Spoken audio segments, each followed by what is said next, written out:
This is Aaron Wiesner of Local Future. I'm coming to you live with Peter Sinclair.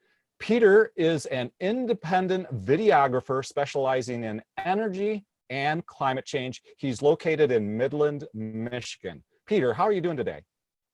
I'm doing well, thanks. We are surviving COVID, staying healthy and hunkered down.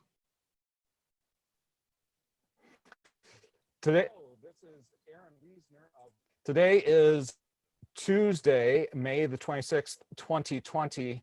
And Peter, I have one question to start off with you, and then let's just see where it goes. Let's make this call about half an hour. Is that okay? Sure.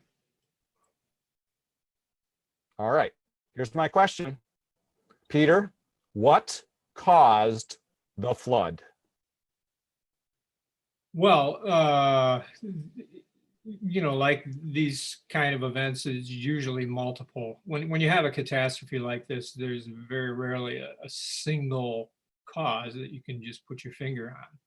But I don't think it's news to anybody that there's thousands of these dams across the Midwest, many of which were built in the 20s and 30s. So they're most of them are more than 50 years old.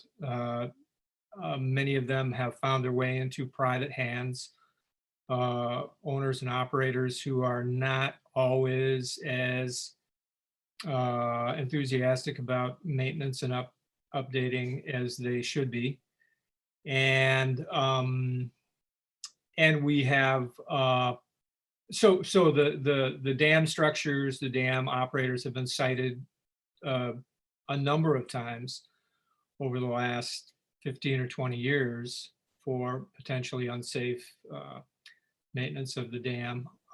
There's been an ongoing argument between the state, the dam owner, and local property owners on the lakes that are related to the dams about who should pay for the upkeep and maintenance. And meanwhile, in the background, we have here in the upper Midwest, according to the U.S. Global Change Research Program, we have seen something like a 40% rise in what they define as heavy precipitation events over the last, since maybe the 1950s. And I think anybody that's over 40 years old would probably agree with that. You know, we're seeing more frequent, hard precipitation events than we did when I was growing up, certainly. And so here in Midland County, a lot of people, if you're of a certain age, you remember the Great Flood of 1986, which was considered a 500-year event. I don't know if that's exactly right, but that's what the talking point was. It was a big flood, and then sort of the normal background level of seasonal flooding that we expect in the Midwest, ongoing over several decades. But then another big flood in 2017, just 3 years ago. A lot of neighborhoods flooded. Some neighborhoods flooded that had not flooded before, and in part because of a development that's been taking place in the meantime. We have a new mall on the north side of town built on a place that used to be kind of a spongy marsh that absorbed a lot of water. That water had no place to go, and it's finding its way into some pretty nice neighborhoods.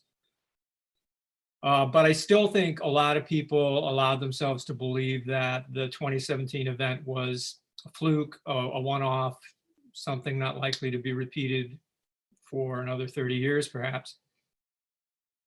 But here we are, and we had a multi-day rain event last week. And 2 days in, a lot of those neighborhoods were already flooding. And this is before any dam gave way or anything. And then we got into about a 36-hour period where the civil defense screechy alarm on our cell phones started going off about every half hour, or it seemed that way anyway. And that was pretty remarkable. And I think sort of like living in a bad dream for a lot of people in the area, because just everybody, if you live here for any length of time, you know these places, Sanford Lake, Wixom Lake, the Sanford Dam. There are parks there. There's a lot of recreation that goes on. There's this is sort of the geography of our memory of this place that we live in. And so the Edenville Dam, which is further north, almost in Gladwin County, collapsed first. And then that sent just a violent wave of water. And if you go up there, I was up there not too long ago, you see trees just snapped and flattened right out. Extensive damage to bridges and roads. Really tremendously violent outburst of water, and it's remarkable that nobody died in that. And it's a credit to local emergency services and being really well organized. And then we had about a 24-hour sort of watch period where everybody was waiting to see what would happen with the lower dam in Sanford. And that was basically just gradually overtopped. And there's the actual dam structure itself with the floodgates and the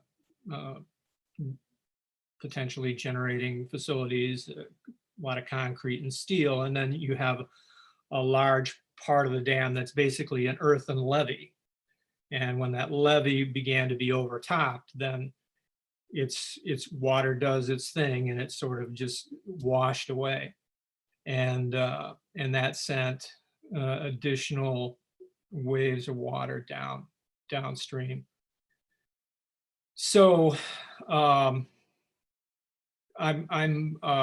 been writing this up for a major newspaper. Asked me to just write sort of a reaction from a local perspective, and it's not hard to do a little Googling and find the numbers for how many dams there are like this. But basically, those of us in the Midwest who may feel, well, I don't live near the coast, so I'm not subject to sea level rise. I'm not subject to more violent storms.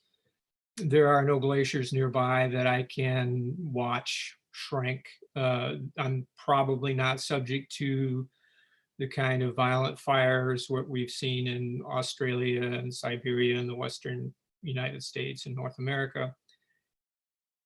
So I'm safe. You know, climate change is not likely to affect me. But in hundreds and hundreds of communities around the heart of America, there are these flood control structures that have not been well maintained. Many of them are in dodgy condition, and they are like strategically placed time bombs in our local communities. And when I was walking around the wreckage of Sanford, Michigan, a few days ago, I had this sensation like being kicked in the gut, and just sort of a dread in the knowledge that this is something that could very well be in the cards for a number of communities, and a lot of communities that might not be as well prepared as Midland County is. Midland County has really excellent local governance, local emergency services, and a fairly strong economy. But a lot of communities don't. And there's even leaving aside the potential for these dam failures. As I mentioned, before the dams ever failed, there were neighborhoods that were flooding in Midland, and these are nice neighborhoods. These are middle class to even upper class neighborhoods. And I'm sure a lot of these people told themselves after 2017 that another event like this was highly unlikely. But here it is. And it's hard to get away from the climate change factor in that. And that it's going to happen again. It's going to continue to happen on a more frequent basis. And that means that all of these homeowners have lost a significant part of their wealth. They've, once the reality of this increased flooding frequency gets priced in, these homes are never going to be worth what they were worth a year ago or 5 years ago. So that's a financial blow to the community. It's a financial blow to the tax base. And hopefully Midland can be resilient and absorb that and recover from it. But I think there may be a lot of communities where this would be a really, really serious blow to their local economies. And when nice neighborhoods, when people even in nice neighborhoods suddenly find out that their home is not worth as much as they thought it was, just a second, and they stop being able to put money into it, say to maintain and improve it, and they can't, they might possibly not even be able to insure it against further damage, then what you could have, and I'm just speaking as a layperson here. I'm not a real estate expert. I'm not a tax expert. I'm not an attorney or anything. But this is just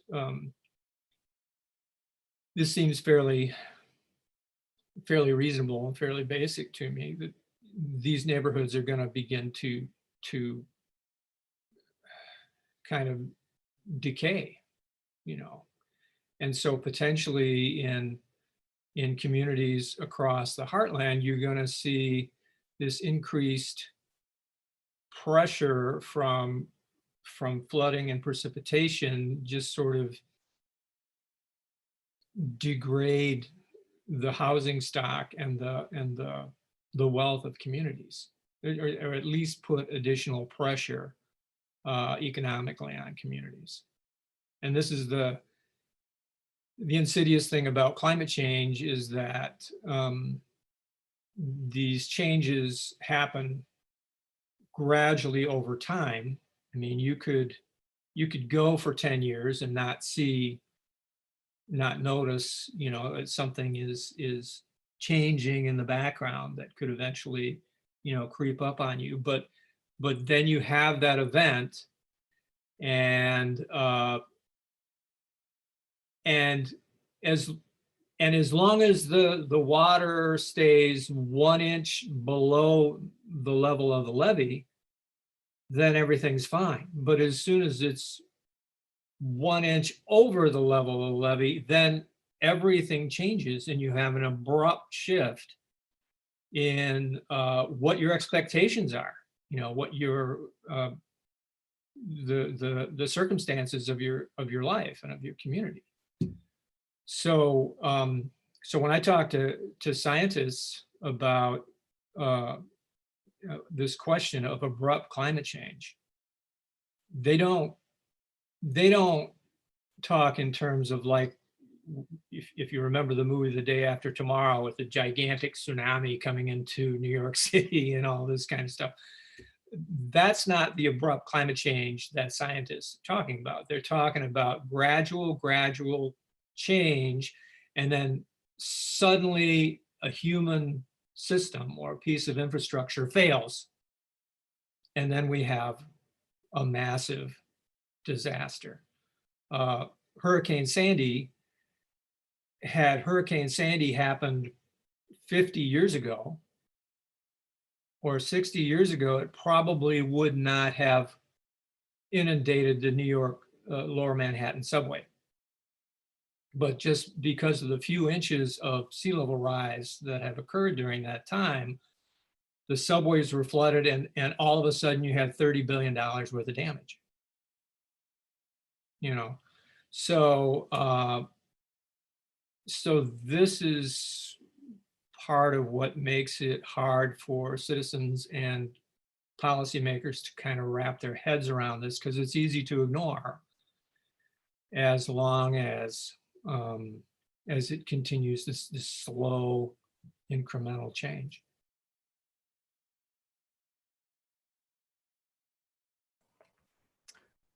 I'm going to give you a series of questions and you can choose whichever one you want because we only have about 13 minutes left. Oh, so please, yeah, sorry. please, no, I mean, we can go as long as you want, I know, but I want to be cognizant of your time. Sure. And dear viewer, I mean, you might be busy. And so of course, you can leave whenever you want. So, but I'm going to stay on with Peter as long as he wants to talk about this. Sure. So I'll just give you the whole set of questions and then you take whichever one or discard them or whatever. Yeah. I think I have 5. So actually I have 6. Number 1, what really caused the flood? Number 2, why was the dam there? Number 3, what is the future of dams? Number 4, did the current stay-at-home order in any way relate to the event? Number 5, was this inevitable? Number 6, is this the first recent flood of this sort worldwide? Well, okay, we talked about what caused the flood. The dam was there primarily for flood control, is my understanding, but that was a long time ago, and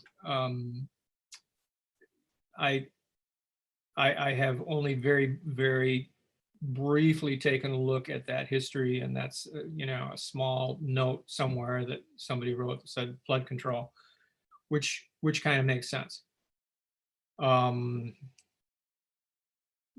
As far as the future of dams, it occurs to me that we probably know a lot more about hydrology than we did in 1925 when these dams were built. And in that interim, the original purpose of the dam was kind of forgotten, and it became basically much more important as kind of an anchor for a community based around this essentially real estate business opportunity. People want to live by the water, and you don't blame them. It's beautiful, but it has a number of impacts environmentally. Anytime you build, scientists call it an impoundment like this, you've got a river that's moving sediment down, it's depositing it in this lake impoundment. Agricultural chemicals, fertilizers and stuff comes down.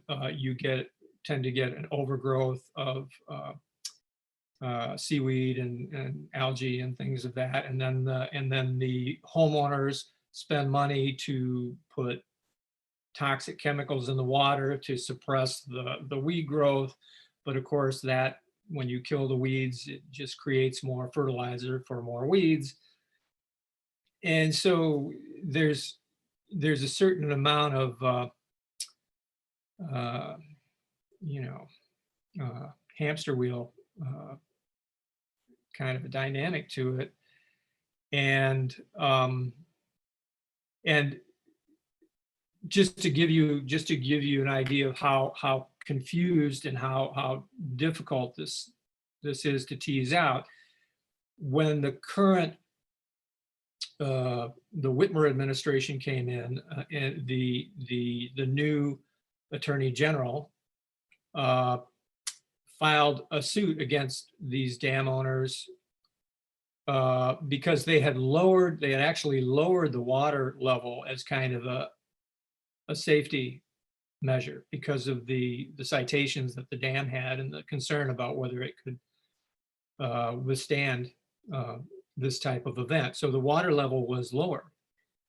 And the Attorney General sued him and said, well, you shouldn't lower the water level because we're concerned about freshwater mussels that rely on that higher water level. Okay, so enviro people would cheer and say, go mussels, you know, but then the homeowners, the property owners also were suing, going to court and asking that the water level be raised because they want a higher water level so that they can run their motorboats and water ski and jet skis and have this lifestyle that they bought into when they purchased the lakefront property.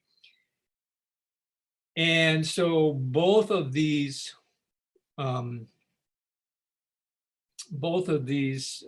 interest groups were kind of pushing the system in a way that was probably unwise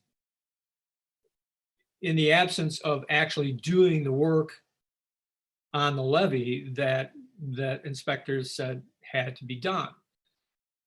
And meanwhile, the dam owner and the state and the federal government are fighting, and the property owners are fighting about, okay, can we get the work done? How much is it going to cost? Who's going to pay for it? And on and on and on. So it does not bode well going forward to that there's going to be any like real immediate resolution of all these counterclaims insofar as who's going to repair the dam, are we going to repair the dam, who's going to pay for it, are the taxpayers going to pay for it, and then turn it back over to the same dam owner who's done a poor job of maintaining it? Or do we turn it over to the property owners, or do the property owners pay for it? Or, you know, this is a legal, just a morass that's going to be many years in court, I would think. You mentioned the stay-at-home order. My observations are that compliance with a stay-at-home order has been fairly good in this area. People seem to be taking it seriously. We've got I'm just wondering, how is it in any way causal, or in what way was this event occurring at the same time as that? What's the interaction between the two? Or was there any causality in any way? I don't think there is any causality there. No, I mean, it's a complicating factor for anybody that's caught up in the evacuation, or for emergency services that had to factor that in their shelter plans.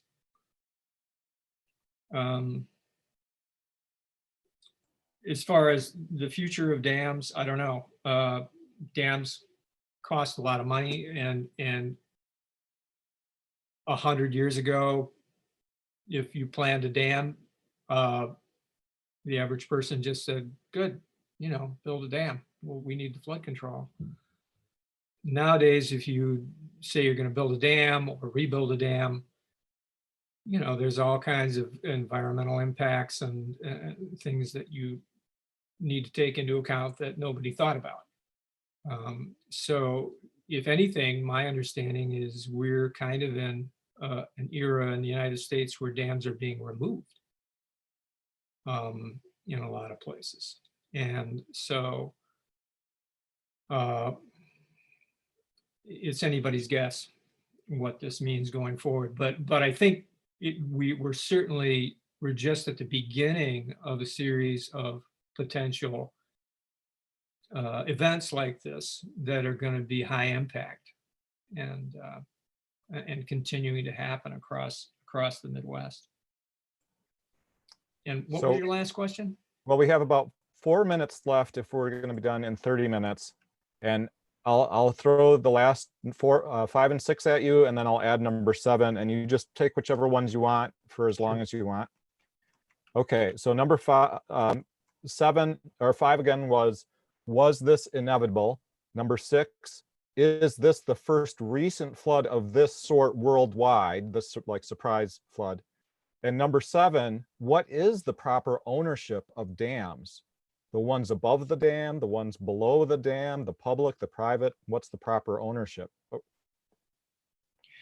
Well, it's definitely not the first. There have been several other failures like this in the Midwest. I think there was one in Nebraska just in the last couple of years. And again, this is just in my very superficial reading of some of the follow-up press reports. But I do recall that there have been a few related to these big rain events that we've seen across the Midwest.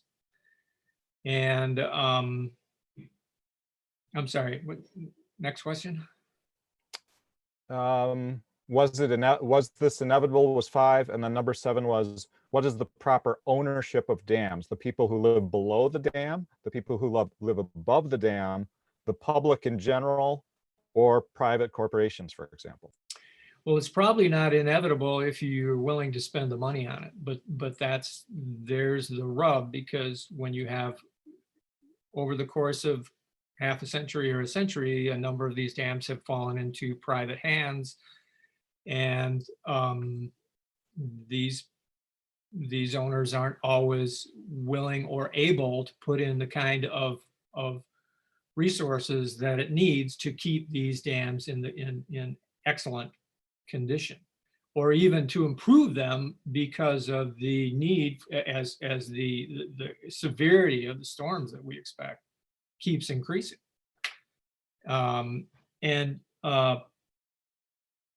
You know, so are these failures inevitable? I would sadly say that it's inevitable that we're going to see more. It doesn't have to be so. But unless we commit to spending an awful lot of money that's way overdue on infrastructure in this country, we are certainly going to see more of these until we decide to either remove the dams or improve the dams. And what is the proper ownership of these dams? Should it be the people below the dam that own the dam and make sure it's taken care of? The ones above the dam that benefit from the lake, as you were saying? Should it be everybody somehow publicly, like statewide or countywide or whatever? Or should they be in private hands? My own opinion is that these should be publicly owned, because we've tried the private route that clearly has deficiencies, you know. So unless somebody can come up with some kind of a hybrid plan of some kind, and particularly if we expect taxpayers, which I would think almost inevitably taxpayers are going to be involved in restoring these dams, it shouldn't be something that just benefits the relatively well-off people who have lakefront property on these bodies of water. And that's, I don't want to be unfair there, because we're looking at a lot of retirees or people of ordinary middle class means who have, saved up a whole lot of money and sunk it into their dream home, or their dream cottage on a lake. And I, some of these people are my friends and my relatives, and I, I'm really hurting for them. But if I'm a taxpayer downstream who is then impacted by this flooding, and we have, rich communities, poor communities, communities of color, we have Saginaw and Bay City downstream that were impacted, and they're really concerned that they're going to be forgotten. They had impacts on their real estate down there too that was related to this. So everybody's hurting all the way down the stream. And if you're gonna consider a rebuilding process, to help make those lake owners whole, how are you going to make people whole downstream who are impacted by this catastrophic flooding? So these are all difficult issues that are going to be hashed out over some period of time, I would think. All right, well, we're at our 30 minutes. I'm going to pose one more question, and Sure. Peter, if you want to answer it, that's fine. But if you don't, we can just leave it for the viewer to ponder. Sure. So I'm going to leave this in your hands. We can either leave it for them, which is fine, because this is something they should think about, can think about, or invited to think about, or you can respond to it if you wish. What will be the unexpected and unintended fallout, both upstream and downstream? I think the most likely fallout upstream will be that these lakes are going to be moonscapes as they are now for maybe a lot longer than anybody would like. The downstream impact is that you've got essentially, my concern would be that you've got Wixom Lake in particular, which is looks like I said, it looks like a moonscape right now. The next rainstorm that we get, the water is just going to rush off of that just like a bare hillside. There's nothing to slow it down. There's nothing to stop it there. So does this mean we're going to see a series of flooding events just simply because now you've got like a super highway, a water slide for rain to come pulsing down completely unobstructed? And so I would say as an emergency transitional thing, given that it's probably going to be years before we see any resolution with the dams, I think there should be some kind of a planting program to get some vegetation on this bare ground, because it's a flooding issue. It's a pollution issue for Saginaw Bay that's going to smother a lot of fisheries if that bare ground, that mud just keeps flowing off of there into Saginaw Bay. There's a whole lot of impacts to that are going to continue unless we do something about it, and that's going to cost money. And who's going to pay for that? But that's sort of like a continuing open wound in the Great Lakes watershed and the watershed of Saginaw Bay. It occurs to me that really it is in the hands of the people who live there now to actually do this. I mean, each individual has to decide what are they going to do. And that kind of means not relying on outside forces like the state or federal government, but that means perhaps organizing the actual people who want to continue living there to do something.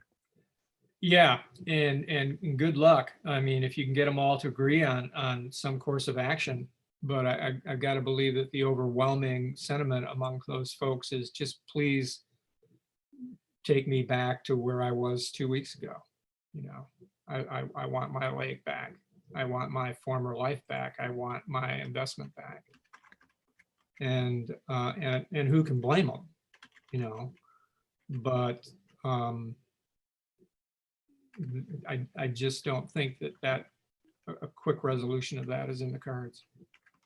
It sounds like the grief cycle is something everyone who's been impacted is going to be going through. Big time. It's huge. It's caught me by surprise, and I'm relatively unaffected. But just seeing it and just knowing that it's happened is stunning. All right, so wrapping up with the final thought. The question was, I'll pose the original question and then you can do whatever final thought you want. What caused the flood? Well, what caused the flood was a combination of human and natural factors, and you know, well-intentioned infrastructure built 100 years ago but poorly maintained runs into this gradual insidious change in climate forced heavy rains. And so we're no longer waiting for climate change. Climate has changed. And so all of the dams and industrial facilities and houses and roads and bridges that we have built in this country over the last 200 years were essentially built with conditions on a planet that no longer exists in mind. You know, we're on a changed planet now. And the sooner that we understand that and begin to adapt to the changes that we've made and hopefully mitigate the changes that could yet come if we're not smart, the better off we'll be. Thank you so much, Peter, and thank you for everyone for joining us. Again, this was Peter Sinclair, independent videographer specializing in energy and climate change, located in Midland, Michigan. If you appreciate content like this on the internet, that we're sharing this information with you, that Peter took his time today to share his insights, please press the thumb up, the like, please put a thank you comment in the comment box, please subscribe and get notifications by ringing the bell and putting in your email, and stay tuned. Thank you so much, Peter, and Awesome. my best wishes to you. Yeah, thank you, Aaron, and good luck with your work. Thank you.